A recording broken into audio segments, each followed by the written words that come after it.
नमस्कार विवेक जी, आपका दोबारा से स्वागत है रियल टॉक्स वन पॉडकास्ट में। लास्ट कॉन्वर्सेशन हमने जो रैप अप करा था, आपके बारे में जाना, आप कैसे चंडीगढ़ से आए, आपने अपनी इंजीनियरिंग आईआईटी दिल्ली से करी और फिर शुरू के 16-17 साल भी दिल्ली नोएडा एरिया में आपने बिताए ईडीए और सेमीकंडक्टर इंडस्ट्री में। फिर आपने बताया पिछले 8 साल से आप सियाटल के अंदर आप काम कर रहे हैं। आपने कॉन्ट्रास्ट करा कैसे जो यूएस गवर्नमेंट लेवल है बहुत लोकलाइज रहती है और आप लोग चाहें तो इन्वॉल्व हो सकते हैं, चाहे स्कूल डिस्ट्रिक्ट्स में, चाहे local road development parks etcetera में, जबकि इंडिया के अंदर वो इतना इन्वॉल्वमेंट नहीं होता और डेवलपमेंट होता है। फिर हम लोग टॉक करना शुरू करें कि कैसे कैसे गवर्नमेंट की पॉलिसीज होती हैं जो वेलफेयर चलते हैं इंडिया के अंदर, और हमने डिस्कस करा कैसे कैसे होता है। फिर हम लोग रिजर्वेशन की बात पर भी आपने रैप अप करा था। तो उसी को आगे बढ़ाते हुए अब हम जैसे बात कर रहे हैं दोनों ही जगह, यूएसए में भी इलेक्शंस होने वाले हैं एंड ऑफ 2024 में, और इंडिया में तो इस वक्त जैसे हम बात कर रहे हैं इलेक्शन चल ही रहे हैं। 3 दौर इलेक्शंस के हो चुके हैं, 4 दौर और बचे हैं जो नेशनल लेवल इलेक्शंस हैं। और इस दौरान आपने देखा है काफ़ी सारी जो है न्यूज़ बनती है जब भी कोई, जैसे फॉर इंस्टेंस सैम पिट्रोडा और राहुल गांधी ने बोला कि भाई हम जितने भी लोग हैं इंडिया के अंदर उनकी बेसिकली वेल्थ असेसमेंट कराएंगे, और बेस्ड अपॉन दैट असेसमेंट जिसकी जितनी पार्टिसिपेशन है उसको उतनी वेल्थ होनी चाहिए, तो वेल्थ रीडिस्ट्रीब्यूशन तक करने की उन्होंने बात बोल दी। और सैम पिट्रोदा ने तो और एक कदम आगे गए और बोला कि जो इनहेरिटेंस होती है इंडिया में उस पर टैक्स नहीं लगता, यूएस की किसी किसी स्टेट्स में टैक्स लगता है इनहेरिटेंस के ऊपर, तो इंडिया में भी ये करके हमें करना चाहिए तो बहुत अच्छा होगा। इससे हम एक वेल्थ एक्विटी मतलब बिल्ड करेंगे पूरे अक्रॉस इंडिया के अंदर। और मीनवाइल मोदी साहब थे अपने इलेक्शन में, उन्होंने बोला इसी इन्हीं चीज़ों को रखते हुए कि कांग्रेस पार्टी और ये लोग मिलके तो लेडीज़ के मंगलसूत्र तक बिकवा देंगे और सबको, मतलब इस तरीके से ये करके लेके आ रहे हैं। तो जब आप इस तरीके के जो पॉलिटिकल लीडर्स हैं इनके मुंह से ये भाषण सुनते हैं, क्या आपको इसमें लगता है कि कितनी इनमें सच्चाई है और कितनी इसमें बेसिकली जो बर्न द फ्लेम्स करते हैं ना, कि लोगों में एक गुस्सा एक जनरेट करना एक दूसरे के प्रति या कुछ, वो ज्यादा है बजाय तथ्यों की बातें करना ज्यादा है? इसका क्या लगता है आपको दोनों ही पार्ट से? वेल, हाँ तो first of all real talks के सभी दर्शकों को मेरा नमस्कार। So thank you for inviting me. तो देखो, जब इलेक्शन हो रहे होते हैं, एक तो होता है रिटोरिक होता है। ठीक है, लोग एक दूसरे के ऊपर कुछ कुछ चीजें बोलते हैं अपने वोटर बेस को इनर्जाइज करने के लिए। जैसे कि अटेंशन के लिए, राइट, रादर ये सब चीजें भी होती हैं। पर राइट। एक चीज होती है कि इंटर कि ये जब इलेक्शन टाइम में जो रियल मोटिव्स होते हैं वो भी बाहर आते हैं, क्योंकि कहीं ना कहीं लोग उनको ज्यादा प्रोड करते हैं, उनको इंटरव्यूज देने पड़ते हैं, लोगों के साथ जर्नलिस्ट के साथ बैठना पड़ता है।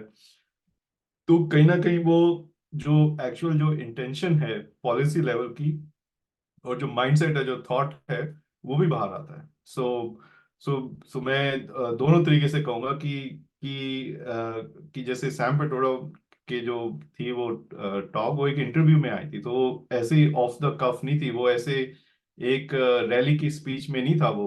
राइट, कि रैली की स्पीच हो रही है कि उसमें आप के सामने 100 लोग बैठे हैं या हजारों या लाखों लोग बैठे हैं, उनको उनकी तालियों के लिए आपने कुछ कुछ जस्ट ऐसे बोला, वैसे नहीं था वो एक थोड़ा एक थॉट प्रोसेस के साथ था।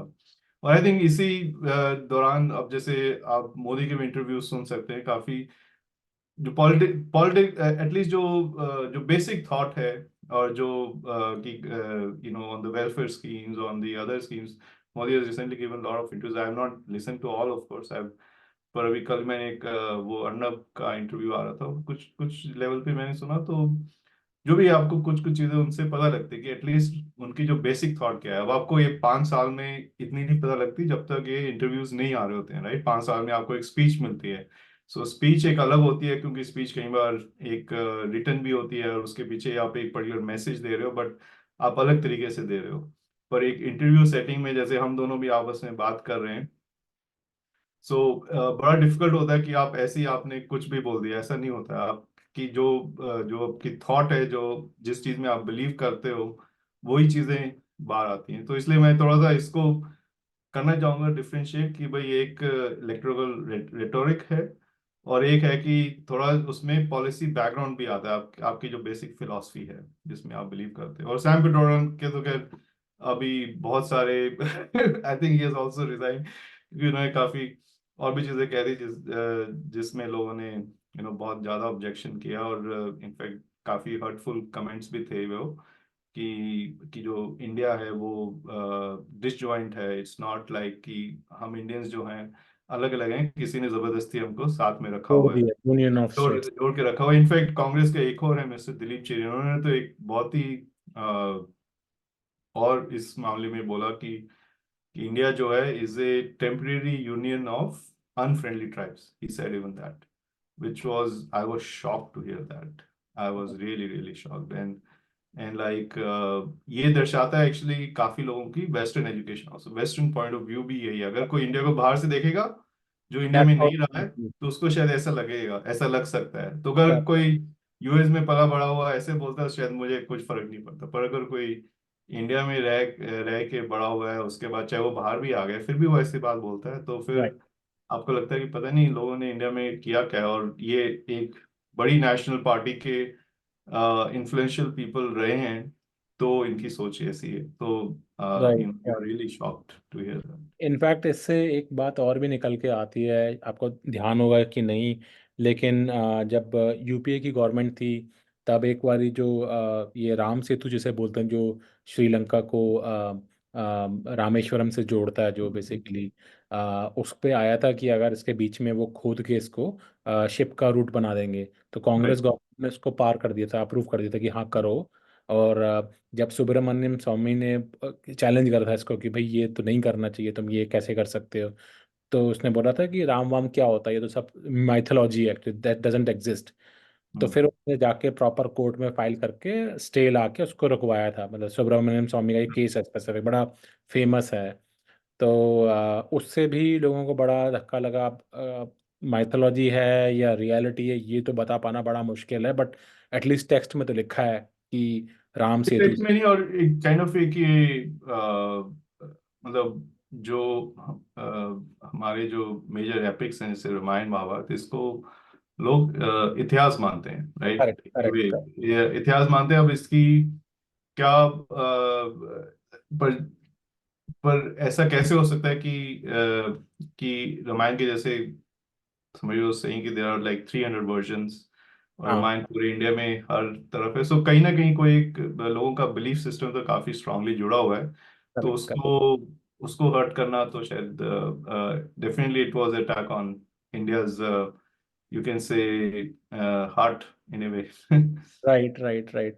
और उसको देखते हुए कहीं ना कहीं जैसे कि जब ये राम मंदिर बनने का, जैसे अभी earlier this year around Feb March के वक्त जब ये बन रहा था, उद्घाटन जब करा इन्होंने, तो स्पेसिफिकली कांग्रेस की तरफ से लोगों ने जाने के लिए भी मना कर दिया, like Rahul Gandhi and Sonia Gandhi etcetera. इसका भी बहुत इशू बना, तो जाहिर सी बात है बीजेपी तो इशू बनाएंगी, उन्हें दिखाना है कि देखो ये इसके भी अगेंस्ट हैं। तो आप जैसे बोल रहे थे, तो आई थिंक पॉलिटिकल रेटोरिक जो है बहुत ज़्यादा सेंटर स्टेज है, और मुझे लगता है जो इंडिया के अंदर इलेक्शंस प्राइमरीली और इवन यूएस में भी हैं, वो मुद्दों पे कम, इमोशन पे ज़्यादा जीते जाते हैं। तो बेसिकली आपको क्या होना था है कि भावनात्मक मुद्दे लाने पड़ते हैं जिससे लोग अपने उसके अलाइन कर सकें। जैसे जैसे 2014 में अगर आपको ध्यान होगा, शायद हो सकता है उस समय आप इंडिया में हो 2014 के वक्त मैं नहीं हूँ। Yeah. तो उस दौरान जो एक इंडिया अगेंस्ट करप्शन का मूवमेंट जो चालू हुआ था, वो हम्म। एकदम सर पकड़ के जोर से, हो सकता है आप भी उसके पार्ट हो गए होंगे जी नहीं, क्या मैं क्या। गया था, मैं रामलीला ग्राउंड भी गया था, अन्ना हजारे एग्जैक्टली वही मैं जो सोच रहा हूँ क्योंकि मूवमेंट थी, मैं बड़ी, इनफैक्ट वहां पे था। तो हाँ ये इंटरेस्टिंग टाइम्स है। आई वाज देयर, और हमारे ऑफिस से काफी लोग हम गए थे, और उस दिनों जो मैंने जोश देखा था वो बहुत अलग था। बहुत बहुत बहुत अलग चीज थी। और हम लोगों को भी यहाँ पे यूएस बैठ के लगता था कि, लगता है कि दोबारा यंगस्टर जो है पॉलिटिक्स को, नहीं तो लोग ऐसे इतना वो नहीं, बुढ़े बुढ़े लोग करते रहते थे पॉलिटिक्स, लेकिन जो यंग होते थे वो कहते थे यार कौन करे, अपना जाओ, जब भी वो पड़ता था छुट्टी पे चले जाते थे लोग या कुछ। लेकिन उस समय जो 12 13 14 का समय था, जो एक तरीके का, उसमें इतना गैल्वनाइज्ड हुई पॉपुलेशन, और ऐसा लगा कि भाई वाकई में जब मोदी आएगा 2014 में तो पता नहीं क्या कर देगा। और केजरीवाल का भी उसी समय करेक्ट। बड़ा एक तो सपोर्ट। नहीं, पर बात यह है कि मेरे हिसाब से जो क्या होता है कि पॉलिटिकल रिटोरिक तो है ही है, पर जो भी जो देश की विजन है, जो मुद्दे हैं, जो the way the government is run, the government is administered, right. उन दिनों scams was a bigger issue. बहुत बड़ा इशू था। Maybe the issue is how the money is being distributed, whether it's being distributed on the right thing or not. So जो administration है और जो administrative strength है लीडर्स की, of course philosophy जो है वो सब चीजें मुद्दे होती हैं। सो सिर्फ रिटोरिक नहीं होता है, मुझे नहीं लगता कि ऑफ कोर्स राइट। जिनके पास मुद्दा नहीं होता, जिनके पास और जिनका एक्सपीरियंस या कुछ दिखाने के लिए नहीं होता, वो फिर रिटोरिक की तरफ ज्यादा जाते हैं। तो यही सो क्वेश्चन, फिर तो मोदी सो इतना जैसे यूज करना पड़ता है, तो ये बहुत बड़ा क्वेश्चन आ जाता है। और मैं कहीं ना कहीं ये टटोलने की कोशिश कर रहा हूँ कि खाली अब डेवलपमेंट देखो, अगर वो मोदी गिनवाना चाहें तो रोड जितनी इंडिया में अभी 10 साल में बनी है उतनी पिछले 70 साल में नहीं बनी थी, जितना जो इंफ्रास्ट्रक्चर डेवलपमेंट है। सेम थिंग, जो जितनी टॉयलेट्स बन चुकी हैं इंडिया में, जैसे आपने बताया कि it's not only just toilet issue but it's a health issue. और मैं तो कहूँगा इट्स नॉट इवन हेल्थ, क्योंकि जो गाँव वाँव में जो महिलाएं होती थी उनको बड़ी दिक्कत होती थी, या तो वो सुबह होने से पहले आती थी टॉयलेट, या रात के मतलब अंधेरा होने के बाद, क्योंकि it's like your pride issue भी है कि भाई कैसे करोगे तुम, बाहर खेतों में कैसे जाओगे सबके सामने। तो वो बहुत बड़ा एक होता था, और इसलिए इंडिया के अंदर गाँव गाँव में ऐसे रेप वगैरह इस तरीके के बहुत हो जाते थे, क्योंकि when women were going out, तो वो बचा है। ऑफ कोर्स हेल्थ है कि भाई आपका सैनिटेशन होगा, सही होगा तो आप बचोगे उससे। और छत दी, तो ये अगर आप एक वेलफेयर लेवल पे डेवलपमेंट देखें, जो कि एक मूलभूत सुविधाएं हैं, तो काफ़ी प्रोवाइड करी गई हैं। और क्योंकि डायरेक्ट बेनिफिट ट्रांसफर हुआ, तो लीकेजेस भी काफ़ी हद तक कंट्रोल कर ली गई हैं, क्योंकि सीधा आपके बैंक में आता है पैसा, और मिडल मैन कोई इन्वॉल्व नहीं होता, सीधा आपको मिलता है। अ, तो वो चीज़ें अच्छी हुई हैं, बट क्या वो काफ़ी हैं इलेक्शन जीतने के लिए, क्वेश्चन ये आ जाता है। नहीं नहीं, बिल्कुल मेरे हिसाब से वो काफी है इलेक्शन जीतने के लिए, पर फिर भी अब देखो क्या हो रहा है, जैसे सैम पिट्रोडा एंड ऑल, ये इनफैक्ट ये मोदी को इश्यूज देते रहते हैं। सो ही कहता है कि मैं डेवलपमेंट भी करी है, और ये लोग ऊपर से एक और आपको आपको मैं मजे भी दिला रहा हूँ in the way. So he got his rhetoric point. Similarly Ram मंदिर भी है, जैसे कि हाँ। डेफिनेटली वो एक इशू तो था ही देश के सामने, उसका हाँ। सोल्यूशन हो गया, तो मोदी उस पर वोट मांग सकता है, क्योंकि ही हैज डिलीवर्ड ऑन और द जो सोल्यूशन। जो मुद्दे की बात है, अगर आप इसमें देखेंगे तो मोदी ने कुछ करा नहीं है उसके अंदर, राम मंदिर बनाने में जो भी जो पैसा आया है राम नहीं मंदिर नहीं का, वो नहीं, डोनेशन के थ्रू मोदी आया ने है। चाहे कुछ ना करो, सी हाँ। गवर्नमेंट का रोल इतना ही था कि फैसिलिटेट करना। ठीक बस है, बस। उसमें अड़ंगे नहीं लगाना, उसको फैसिलिटेट करना था। अब जैसे राइट। अगर कोई और गवर्नमेंट होती, तो मान लो अगर इवन पहले तो जजमेंट लाना, सुप्रीम कोर्ट बिना गवर्नमेंट कॉन्फिडेंस में लिए शायद ऐसी जजमेंट नहीं दे सकती थी। उसके बाद जजमेंट आ भी गई तो आप उसको डिली डैली कर लो कि भाई आप ट्रस्ट ना बनाओ, आप ये ना करो, आप लैंड ना हैंड ओवर करो, आप कितनी कितनी चीजें आप डाल सकते हो कि भाई काम ना हो, राइट, या आप काम ऐसे लोगों को दे दो जो डिलीवर ना कर पाए। तो कहीं ना कहीं बिना बिना फैसिलिटेशन के, बिना मॉनिटरिंग के, हम्म। बिना रिजुडिनेशन के ऐसी चीजें होती नहीं है। सो तो then this brings a very government government मतलब अड़ंगे भी लगा सकती है इसे। करेक्ट। तो फिर आप इस बात को कैसे लाइक अंडरस्टैंड करोगे कि आपने देखा होगा हाल ही फिलहाल में सुप्रीम कोर्ट की जजमेंट आई जिसने इलेक्टोरल बॉन्ड्स को बेसिकली अनकॉन्स्टिट्यूशनल घोषित करके कैंसिल कर दिया बेसिकली। और जबकि ये पार्लियामेंट से पास्ड लॉ था, मोदी की बड़ी कामयाबी में से एक था कि मैं ब्लैक मनी को इलेक्शंस के अंदर से खत्म कर दूंगा। और आपने देखा होगा अभी अभी उसको स्क्वॉश करा है। तो अगर गवर्नमेंट की मिली जुली, आप जान रहे होंगे, अब आप इतना अगर फॉलो करते हैं अगर न्यूज़ वगैरह, तो शायद आपको पता रहा होगा, राइट। और इसमें मोदी की बहुत बड़ी किरकिरी हुई है, क्योंकि उसमें निकल के भी आया कि सबसे ज़्यादा ऑलमोस्ट 12,000 करोड़ के करीब, 16,000 करोड़ के करीब मोदी को मिले हैं। सेकंड कांग्रेस को मिला है, जो कि 3,000 4,000 करोड़ के आसपास है। और सो एंड सो सारी को पार्टीज को ही मिला है, मतलब जो टोटल 20,000 करोड़ का जो आया था किटी। और इसमें काफ़ी क्विड प्रो क्रो भी आया है, जिसमें कि देखा कि जब पैसा मिला तभी कॉन्ट्रैक्ट्स मिलने शुरू हो गए उन कंपनीज को जिन्होंने दिया, या जब उनके ऊपर ईबी सीबीआई या ईडी के केसेस हुए तब उन्होंने जाके डोनेशन कर दी। तो ऐसे भी काफ़ी सारे पेज बेसिकली, पब्लिकली प्रूफ तो कुछ नहीं हुआ है, लेकिन that that timing is like critical, ऐसी ही बन के आ रही हैं काफ़ी सब में। और सुप्रीम कोर्ट ने कैंसिल भी कर दिया इसको, कि बोल के ये सारा है। अब मोदी सरकार का बहुत बड़ा, जैसे 370 था जैसे पिछले टाइम पे, ये बहुत बड़ा उनका मुद्दा था कि हमने इतना बढ़िया एक इलेक्टोरल बॉन्ड करके लेके आया जो कि कैंसिल कर दिया। तो अगर गवर्नमेंट के साथ ही बैठ के, फैसिलिटेशन के साथ ही अगर सुप्रीम कोर्ट काम करता, तो ये उनके अगेंस्ट कैसे दे दिया वर्डिक्ट पूरा? आपको थोड़ा सा नहीं इसमें। नहीं, मैं सिर्फ उस पर्टिकुलर जजमेंट की बात हाँ, कर रहा राइट था, राइट राइट राइट। कि that had a at least India में वो बिलीव था कि भाई ऐसी जजमेंट आएगी तो government, supreme court also can't just give it right away without seeing कि भाई लॉ एंड ऑर्डर क्या होगा या ये सब। इस पहले जज हर एक जजमेंट में तो गवर्नमेंट को नहीं ऑफ कोर्स कंसल्ट करती होगी supreme court, right? So, but so yeah, on this खैर इलेक्टोरल बॉन्ड्स की मैं अगर मैंने बहुत ज़्यादा स्टडी नहीं किया, तो मैं पर जो हाई लेवल पे बताऊं तो मुझे लगता है कि जो भी था इलेक्ट्रिकल बॉन्ड्स, अगर ये लॉ से पास हुए थे तो so I believe all political parties were for it, right? Correct correct. और जो भी है, और it was a step in a better direction. बाकी इंडिया का जो कोर्ट्स हैं वो तो of course they are known for giving all kind of judgments and correct all kind of, even US में भी देते रहते हैं, कोर्ट्स अपने हिसाब से ही चलते हैं।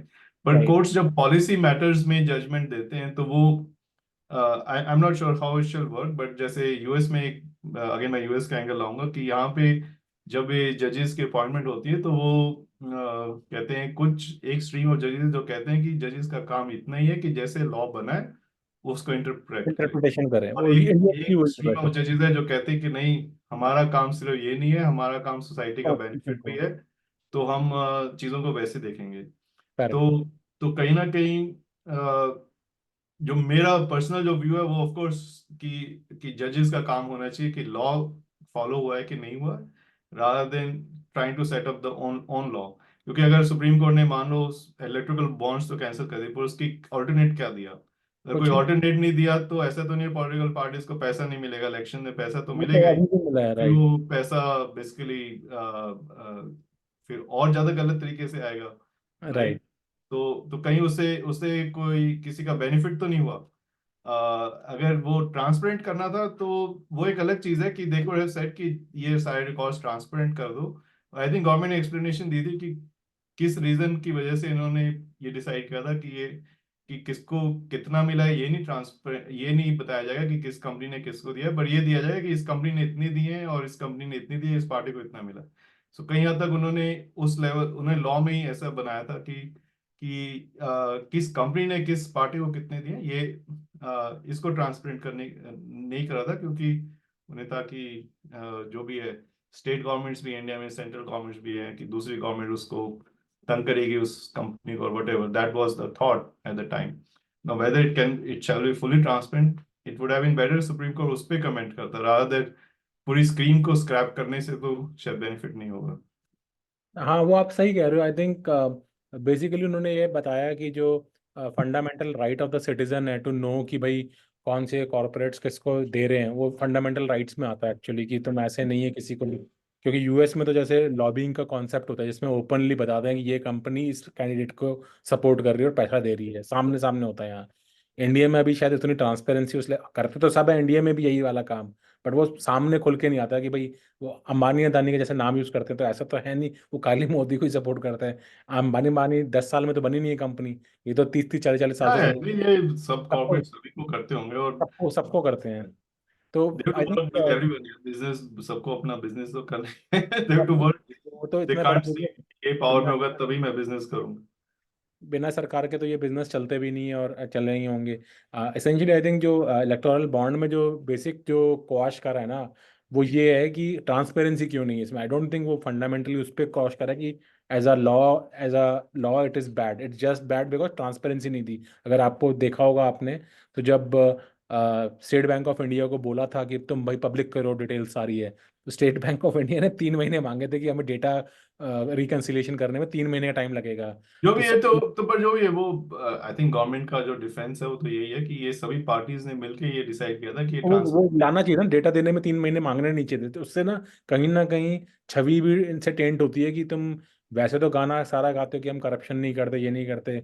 जब सुप्रीम कोर्ट ने दे दिया कि तुम्हें ये साझा करना पड़ेगा डेटा सारा, क्योंकि हाँ, ऐसा वो हो तो नहीं सकता कि तो सुप्रीम वो जो तो एक्चुअली सीबीआई है। ठीक है, आजकल तो गवर्नमेंट। कंप्यूटराइज जमाना है, मतलब या एक या या हद तक बात है कि 3 महीने लगेंगे आपको डेटा साझा करने में। Like who on the right mind can think जो काम 5 मिनट में पाइथन की स्क्रिप्ट से हो जाएगा, वो तुम्हें 3 महीने लग जाएंगे डेटा करने में। और जब सुप्रीम कोर्ट ने लताड़ लगाई चेयरमैन को बुला के कि भाई तेरी नौकरी खा जाएंगे हम बैठ के अगर कंटेम्प्ट कोर्ट में रखा जाएगा, तो उसने 3 दिन में ला दिया सारा डेटा। 3 दिन में दिए डेटा जो 3 महीने मांगे थे जब सुप्रीम कोर्ट ने लगाई। तो कहीं ना इसमें ये भी आता, तो लोग ये भी बड़े खुश हुए कि भाई वाह सुप्रीम कोर्ट ने बड़ा अच्छा कर दिया।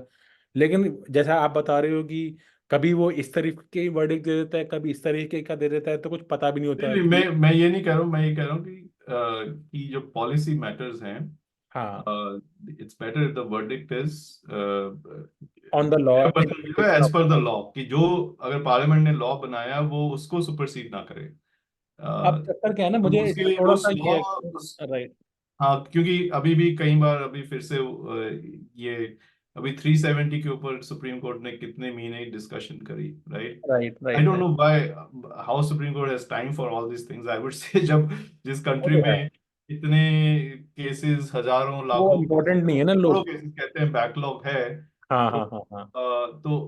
तो जो खासकर जो जो लॉज बन चुके हैं, मतलब या तो हो कि उस चीज पे लॉ नहीं हो, राइट, उस पे करेक्ट। आप, पर जो लॉज हैं, अब लॉज में रह के आप वर्डिक्ट दे सकते हो। सो आप गवर्नमेंट को रिकमेंडेशन दे सकते हो, आप लॉज में रह के दे सकते हो बाकी। क्योंकि कहीं ना कहीं अगर नहीं तो मतलब जैसे सिविक्स लेसन की करेक्ट। लेजिस्लेचर को आप सुपरसीड करती है जुडिशरी, तो वो हाँ। हमेशा ही कहीं ना कहीं इशू होता है। अब जैसे यूएस में अब देख लो, ये एक केस था जैसे अबॉर्शन का था, हम्म, रो हम्म, वर्सेस हम्म। वे करके वो केस था। वो 70s में किसी सुप्रीम कोर्ट ने वो उसको लॉ मतलब जजमेंट दे दी थी, तो उससे वो लॉ बन गया था, और वो लेजिस्लेटर में कहीं पास नहीं हुआ था, राइट? हम्म। सो वो इतने साल वो लॉ में रहा, और अब वो अब्रप्टली, क्योंकि उसको सुप्रीम कोर्ट ने फिर ओवरटर्न कर दिया, राइट, तो वो कैंसिल हो गया। तो फिर क्या हो गया, अब ये काइंड ऑफ एक वैक्यूम हो गया कि there is no law, right, there is not a law. And ऐसा नहीं है कि किसी पॉपुलर वोट से आए हुए लोगों ने उस लॉ को ओवरटर्न किया, ऐसा भी नहीं हुआ करेक्ट, कि करेक्ट, लोगों ने करेक्ट। वोट दिया और लॉ ओवरटर्न हुआ। वो है कि एक दिन सुप्रीम कोर्ट ने उसको लॉ बना दिया और एक दिन उसको ओवरटर्न कर ऑफ दिया। कर दिया, हाँ। तो उससे ऑफ कोर्स जो पॉपुलेशन है, एवरीवन इज अफेक्टेड, एंड जो भी है, so it causes little some of chaos. So if अगर सुप्रीम कोर्ट को चाहिए, कोर्ट का जो काम है वो मेरे ख्याल से लॉ बनाना नहीं है, interpretation of law. as as a very basic level I can say, but like again, that's all I had to say, but like जो ये जो टॉपिक था, जो पिछला टॉपिक था कि अबाउट द कि whether India is like a disjointed nation हाँ, of union these of types, states. तो हाँ, अगर इसके ऊपर हम थोड़ी और बात कर सके तो हाँ, बेटर नहीं हो। नहीं, बहुत अच्छा आपने बताया। लाइक अगर आप आज़ादी से पहले का अगर आप देखें इंडिया का, राइट, तो करीब 550 के करीब रॉयल्टीज और मतलब छोटे छोटे स्टेट्स कह लो उनको, या जो भी कुछ कह सकते हैं हम, थे, जिनको सरदार आयरन मैन ऑफ इंडिया जो वल्लभ सरदार पटेल जो थे, वल्लभ भाई पटेल, उन्होंने मिलके सारा एक एक करके कॉन्फेडरेशन ऑफ इंडिया के अंदर मर्ज करते चले गए।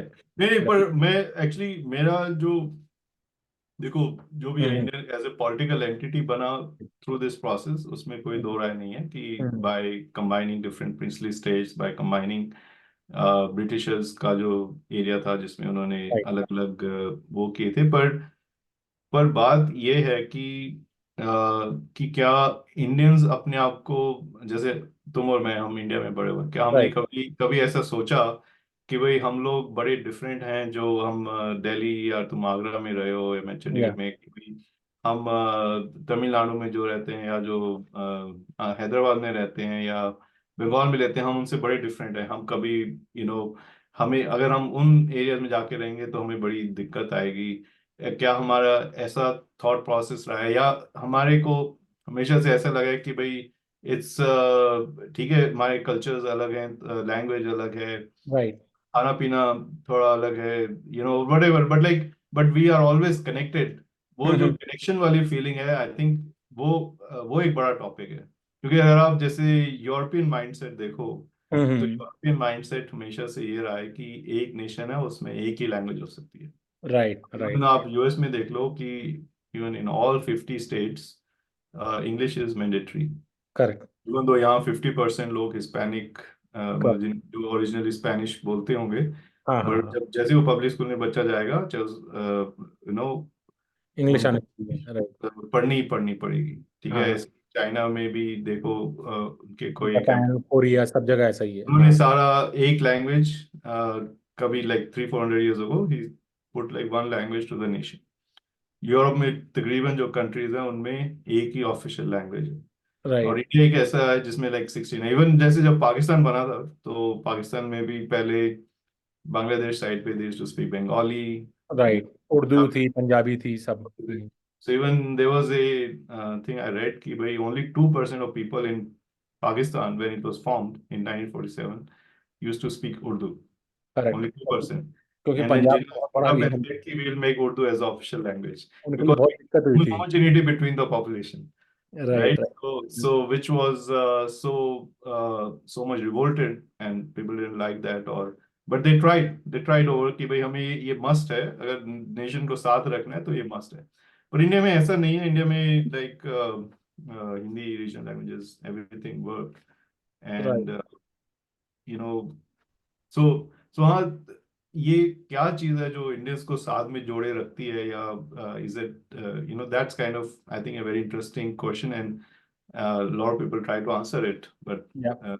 You know I don't see it as, I don't agree to Sam's Patoda statement in हाँ, particular. उसका थोड़ा out of These other context था, guys लेकिन like who अगर आप says कि थोड़ा सा एक और डीपर लेवल पे देखोगे ना, तो अभी भी इंडिया के अंदर देखिए, हालांकि डाइवर्सिटी ऑफ थॉट है, फूड है, कल्चर है, बट मेरा एक ऐसा पर्सनल मानना है कि जो नॉर्दर्न पार्ट ऑफ इंडिया है, जो खासतौर पे नॉर्थ वेस्टर्न, अगर मैं दिल्ली, पंजाब, हरियाणा और उस तरफ की, मतलब वेस्टर्न, नॉर्थ वेस्टर्न साइड का जो पाकिस्तान से टच करता है एरिया, उसकी अगर मैं बात करूं, तो हिस्टोरिकली 11वीं शताब्दी में जो है, मुगल्स का अटैक होना शुरू हुआ था इंडिया के अंदर, जब पृथ्वीराज चौहान अपना वॉर हार गए थे, और एंट्री हो गई थी इस्लाम की इंडिया के अंदर, राइट, 11वीं सेंचुरी एडी के अंदर। तो उस दौरान आप देखेंगे कहीं ना कहीं दिल्ली हमेशा से उनकी सुल्तान वल्तान, जो दिल्ली का बनता था, दिल्ली ही कैपिटल बनती थी उनकी हमेशा। तो जो नॉर्दर्न पार्ट ऑफ इंडिया के अंदर लोग रहे हैं ना, मुझे ऐसा लगता है कि उन्होंने बहुत सारे ऐसे इन्वेडर्स और अटैक्स बहुत ज़्यादा झेले हैं। तो उसमें एक ना मिक्सचर बहुत ज़्यादा हुआ है, जो वेस्टर्न इन्फ्लुएंस है, या आप इस्लामिक कल्चर और वो सब का कर सकते हैं। जबकि अगर आप सदर्न पार्ट ऑफ इंडिया की तरफ जाएंगे, अगर खास तौर पे आंध्र प्रदेश, लाइक महाराष्ट्र से नीचे की साइड पे अगर मैं कह दूं, तो कर्नाटका से बेसिकली चारों, जो पांचों जो साउथ स्टेट्स आ गई हैं आपकी, केरला, तमिलनाडु एक्सेट्रा, उनका ना इतना उनसे मतलब एक वो रहा ही नहीं कभी भी, क्योंकि वो उतने नीचे तक तो पहुंच ही नहीं पाए थे कभी भी, नहीं जहां नहीं, तक। ऐसी बात नहीं है, ऐसी बात नहीं है। एक्चुअली देयर वाज ए सल्तनत इन हैदराबाद, हाँ, निजाम ऑफ हैदराबाद, आप सही कह रहे हैं, बिल्कुल सही कह रहे एंड हैं। देन टीपू सुल्तान और उनके टाइम पे हाँ, देयर वाज, मैसूर में था। मैं वो कहना चाह रहा था कि वो बहुत बाद में आया, लेट बाद आया, में आए, पर हाँ उतना लंबा रोल नहीं रहा होगा या उतना उतनी लंबा रोल नहीं था, जनरेशन दैट्स नहीं व्हाट आई रही वाज होगी। मीनिंग टू से कि। पर फिर भी एक एक जैसे गुजरात भी हमेशा ही रहा है विद इन द रूल, हाँ राजस्थान को छोड़ के pretty much you can say, हाँ। बट लाइक और राजस्थान भी अलाइंड रहा है, but maybe not as a right. Direct. So हाँ, तो पर जो भी है, all these mixtures leave people with something in common still. It's not like you can say as like एक famous वो philosopher और author हुए वी.एस. नायपॉल, कि हम्म। एक उनका famous article है कि he will say कि civilization which has been kind of continuous. exploited and ravished again and again and again, हाँ। for it to rise through his ashes, right uh, right. so आप ये western India, इनके लिए आप ये definitely कह सकते हो कि hmm. This is probably more true than other regions in the country. Correct correct. But फिर भी एक ये जो क्वेश्चन है ना कि वाई, और मुझे लगता है कि अब मुझे लगता है as time is progressing, of course the integration is getting more and more stronger, because right. एक तो लोग कनेक्टिविटी है, लोग इधर उधर बड़े आसानी से अब दूसरे शहरों में जाके रहते हैं। आप देख लो दुर्गा पूजा वगैरह पहले दिल्ली में मुझे कम नहीं दिखती होती थी, थी, सिर्फ हाँ। एक पर्टिकुलर एरिया में दिल्ली में होती थी। आजकल हर सब एक जगह। सोसाइटी कॉम्प्लेक्स में यू विल हाँ, सी दुर्गा पूजा गणेश सेलिब्रेट, चतुर्थी भी बहुत मनाते हैं, छठ पूजा भी गणेश बहुत। चतुर्थी एंड ऑल दैट। सो ये जो हाँ इंटरमिंगलिंग ऑफ कल्चर्स है, होली प्रॉब्ली अब साउथ में काफी मनाई जा रही है, हाँ। बैंगलोर में and others. So, so of course, people are getting more and more integrated with नहीं, time. आपकी बात बिल्कुल ठीक That है। is मैं आपको एक that. एक So, ना एक चीज बताना चाहता हूँ, जो कि मैं खास तौर पे, जैसे मैं बैंगलोर में मैं काफी रहा हूँ, और मैंने एक चीज नोटिस करी है वहाँ पे, कि जो वहाँ का साउथ की पॉलिटिक्स है ना, it is based upon hatred about north. पहले ये सिर्फ तमिलनाडु में काफी प्रखर होता था ये, कि हिंदी भाषी लोगों को निकालो यहाँ से, ये हो। अब बैंगलोर में ये बहुत ज्यादा है इस वक्त। इतना ज़्यादा है कि पूरी जो लोकल पॉलिटिक्स है वो ये बोलते हैं कि Bangaloreans have the first right, जो कि महाराष्ट्र में बाल ठाकरे जैसे बोलता है कि बिहारी यूपी वालों को निकालो यहाँ से, और खाली मराठी लोग वगैरह करेंगे। तो कहीं ना कहीं ये लोग अपने अपने लीडर्स भी अपनी अपनी स्टेट्स के, ऐसा नहीं है कि ये बहुत अननोन लोग हैं या मैटर नहीं करते, ये लोग मैटर करते हैं। और of course they are using it for their own political divide. But वो कहीं ना कहीं, जो ये काम ना आप दिल्ली में नहीं करते, या पंजाब में नहीं होगा कि खाली पंजाबी यहाँ के मेन होंगे, तो वो तो खालिस्तान बोलते हैं उसको, तो पंजाब वाला जो फंडा है तो वो तो इंडिया से बाहर का है, तो वो तो अलग हो गया। तो यूपी में भी आपको कभी नहीं दिखेगा ऐसा, कि या मध्य प्रदेश में, कि भाई हिंदी भाषी ही मेन होते हैं, बाकी सब बेकार होते हैं। ऐसा लगेगा ही नहीं। और मुझे कहीं ना कहीं, अगेन मेरी थ्योरी गलत हो सकती है, राइट, क्योंकि हम लोगों के ऊपर इतना ज़्यादा इंटरमिंगल हुआ है ना बाहर से, कि वैसा एक एक कनेक्टिविटी बन गई कि भाई जुड़ेंगे।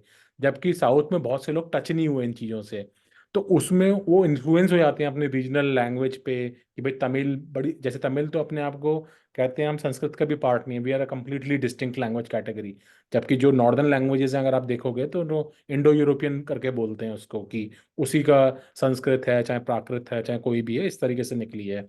जबकि जो तमिल है वो मानते हैं it's parallel to it, it has not emerge from like Sanskrit या इंडो यूरोपियन में ठीक है, आती। काफी लोगों का डिफरेंट व्यू है, बट एग्जैक्टली। बट हाँ, तुम एक हद से, आई थिंक हमारी जो फिलोसफी है वो तुम शायद ठीक भी कह रहे हो, और नहीं भी, पर मैं हमेशा मानता हूँ कि जो परसेंटेज है ऑफ सच पीपल हाँ। Is fairly low, is fairly अरे, लो। लोगों का पॉइंट ये रहता है ना कि इलेक्शंस अगर आप देखोगे, इलेक्शन में इट बिकम्स, हाँ, मे बी हाँ, they just try to do it, actually but like, point ये होता है, लो बट और हाई का नहीं स्टिल होता, स्टिल पॉइंट द होता है कि एक्चुअल परसेंटेज इज हाँ, फेयरली लो, और इसके ऊपर जो बेसिस है वो कहीं ना कहीं हमारी रूट्स में, हमारी सिविलाइजेशन में आता है, क्योंकि correct. The way that has propagated कि भाई कि डाइवर्सिटी हमेशा सेलिब्रेटेड रही। हाँ, सो वो मैं डाइवर्सिटी यही ऑफ बता रहा हूँ थॉट, कि डाइवर्सिटी आपका ऑफ, थोड़ा सा लिबरल आउटलुक है, क्योंकि you are from that region which has already seen that intermingle, that may not be true for no no no no the. No, मैं वहां तक नहीं जा रहा हूँ, मैं अपने हाँ इवन मैं उससे भी पहले जा रहा हूँ, अपनी सिविलाइजेशन में जा रहा हूँ। You can even go down to Vedas, और यू कैन हाँ गो हाँ। टू आवर एपिक्स, और you can go to even the Hindu way of life. It's right. like we always had different, you can say, thoughts. कोई ये follow कर रहा है, कोई वो फॉलो कर रहा है, पर सब करेक्ट। में कोई ऐसी कॉन्फ्लिक्ट नहीं है कि भाई कॉन्फ्लिक्ट नहीं है, अगर हाँ। ये फॉलो नहीं करा तो तुम गलत हो गए, राइट? करेक्ट करेक्ट, तो यूर वो जो डाइवर्सिटी है, उसके कारण ये चीजें एक्सेप्टेड रही हैं आपस में, और हाँ।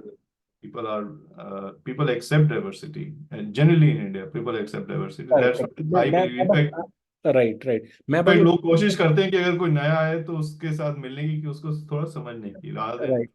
stay alone. नहीं, आप बिल्कुल सही बात बोल रहे हैं। मैं बस उस चीज को पॉइंट आउट करना चाहता था कि that's our way of thinking, कि this is how others also think.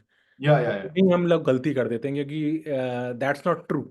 That's not true. क्योंकि Correct. साउथ में आप रहेंगे तो आपको ये दिखेगा, जबकि बोलते हैं Indians is one race, right, वो Hmm. अपने वो रेस भी वन नहीं मानते, वो डिफरेंट मानते हैं एक्चुअली, बहुत बहुत। अगर थोड़ा डीपर लेवल पे आप कॉन्वर्सेशन करेंगे तो कभी कभी वो भी निकल के आता है। और पॉइंट क्या होता है ना, ये जैसे ये ये बाकी ये जो भी है, ये भी है अर्पित कि ये चीजें कुछ पढ़ाई भी जा रही हैं लोगों को, हम्म। के पॉलिटिशियन से, तो वो उस करेक्ट। तरफ इन्फ्लुएंस हो जाते हैं एंड ऑल दैट, बट हाँ। इसलिए लोगों को अपनी जो बेसिक बैकग्राउंड है वो समझनी बहुत जरूरी है। अगर करेक्ट लोग अपनी बेसिक बैकग्राउंड समझे, अपने हिस्टोरिक सिविलाइजेशन बैकग्राउंड समझे, then the things become much easier. So अब वही है ना, उसके लिए तो आपको फिर रिसर्च करनी पड़ेगी, वो सब तो लोगों का रिसर्च टाइम। करनी पड़ेगी आपको। So maybe this is a separate more detail नहीं, टॉपिक। बिल्कुल ठीक कह रहे हैं आप। हाँ, मेरा पॉइंट यही था कहने का कि ना, जितना आप थोड़ा कोरियन में क्योंकि फिर आपको डीएनए की भी थोड़ी सी नॉलेज होनी चाहिए, थोड़ा आपका साइंटिफिक टेम्पर भी होना चाहिए, थोड़ा आप आर्कियोलॉजी भी समझने चाहिए, तो उसके लिए तो आप एक्सपेक्ट कर रहे हो बहुत ज़्यादा ब्रॉडर लेवल ऑफ थिंकिंग होनी चाहिए, ना कि सॉफ्टवेयर। क्योंकि ये चीज़ मैंने नोटिस करी, जो even people who are learned, जो आईआईटी वगैरह से भी पास आउट होके आते हैं, उनका भी संकीर्ण नहीं विचारधारा नहीं है। नहीं, वो हाँ हाँ, तो लोगों की people get influence very easily. अब हो सकता है किसी एग्जैक्टली। को पिटोड़ा की स्टेटमेंट या उसकी फिलोसफी भी ठीक लगने लगे इमीडिएटली, लगेगी, क्योंकि बहुत तो वो उसने ये लगेगी। बोली तो वो कहेगा हाँ ये तो बड़ा है, बड़ी हाई बड़ी लेवल ठीक ठाक स्टेटमेंट बोली। बोल रहा है। राइट। अब लाइक बट इट डिस्पाइजेस उसको। अब थोड़ा सा भी बैठ के सोचो उसके बारे हाँ। में, then you get really repelled by. अब वो चक्कर क्या होता है ना, जो जो लार्जर पॉपुलेशन होती है वो सरफेस लेवल पे थिंक सोचती है कि भाई मेरे को फ्री का अनाज मिल रहा है कि नहीं मिल रहा, मेरे को फ्री की इलेक्ट्रिसिटी मिल रही नहीं मिल रही। भाई they live day to day, like paycheck to paycheck या जैसे आप बोलते हैं, राइट। उनके लिए वही मुद्दा है। अब आगे इंडिया यूनाइटेड थी कि नहीं थी, संस्कृत पहले थी कि तमिल पहले थी, उनको इससे घंटा फर्क नहीं पड़ रहा बेसिकली। करेक्ट। तो उनको लगता है पर यार। ठीक है, पर Correct. I think I won't generalise Indian voter to be. I believe Indian किसी भी आप बेसिक से बेसिक जॉब वाले आदमी से बात करो, उसको पॉलिटिक्स की पूरी नॉलेज होती है इंडिया में। So Indian political class, Indian जो पॉलिटिकल अंडरस्टैंडिंग है इंडिया में लोगों की काफी स्ट्रांग है। That's what I believe, and नहीं, स्ट्रॉन्ग दैट तो हैज है। Been my experience. So correct. They don't go sway so easily. But like I'm sure people get swayed also. There is a portion of people नहीं, who get, लोग चालाक but भी I will होते हैं। just want to say in the end कि भाई लोगों को स्टडी करना चाहिए, जितना वो भी इतना टाइम अपने नहीं ऊपर होता ना स्टडी इतना करेंगे लोगों के then। पास, राइट। इतना तो जैसे आपने बताया 300 रामायण है, जाहिर सी बात है आपने भी नहीं पढ़ी होंगी, ना मैंने पढ़ी है 300 क्या रामायण। है। हमें तो जो एक पॉपुलर नैरेटिव वाली है वो वाली पता है। अब और कितने उसके भाग हैं, कितने अलग हैं, कितने ऐड करे गए हैं, कितनी ओरिजिनल है, like nobody knows that actually. Debate ही कर सकते हैं उसके ऊपर तो। चलिए, आज आज के लिए मैं इतना ही रखता हूँ। बहुत ही बढ़िया मजा आया आपसे बात करके। और मुझे लगता है हमें हिस्टोरिकल कॉन्सेप्ट्स और उस पर करना पड़ेगा, क्योंकि इस पे हम काफ़ी बात कर सकते हैं और डिस्कस कर सकते हैं। आपका बहुत बहुत शुक्रिया, आपने अपना समय निकाला आज हमसे डिस्कस करने के लिए। कोई लास्ट पार्टिंग थॉट्स हैं आपके, विवेक? नहीं नहीं, बस वेरी वेरी गुड। मैं सभी दर्शकों को मेरी बहुत शुभकामनाएं। Thank you so much for inviting. Sounds good, thank you, have a nice day.